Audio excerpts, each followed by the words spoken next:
My name is Alvin Johnson. I'm a retired Master Patrol Officer of the 3rd District Metropolitan Police Department. I served with the department for 40 years. During that time, I was a member of the Ceremonial Honor Guard. The purpose of the Ceremonial Honor Guard is to provide pallbearers, flag team, and firing parties for members who were killed in the line of duty.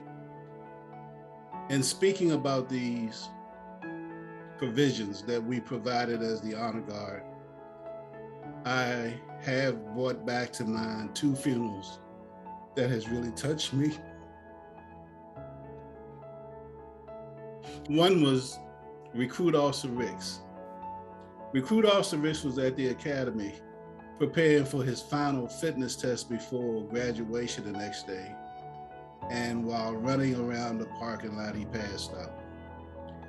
He passed away the day of his funeral. After the ceremony was over with and the flag presentation, we were carrying his body to the hearse. And I noticed that his brother was taking it very hard, his younger brother.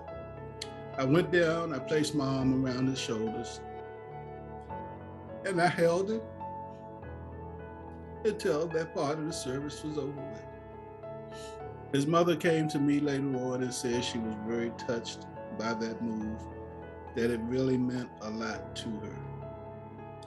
The second funeral that I recalled was the wake of Officer Oliver Smith Jr.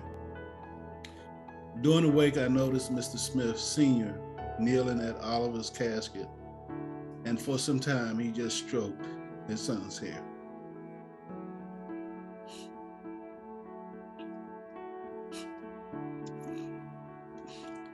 That was a very powerful moment to me.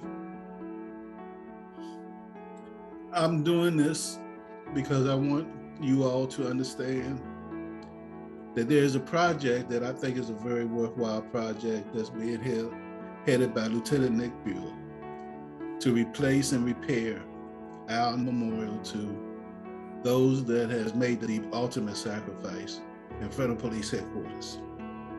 I'm going to make a donation myself, and I appeal to you all, if you can, if you are financially able, to make a donation to the DC Memorial Fund and Library Fund. You can go to dcpolicememorial.org and make your donation there. It will be greatly appreciated, and I thank you.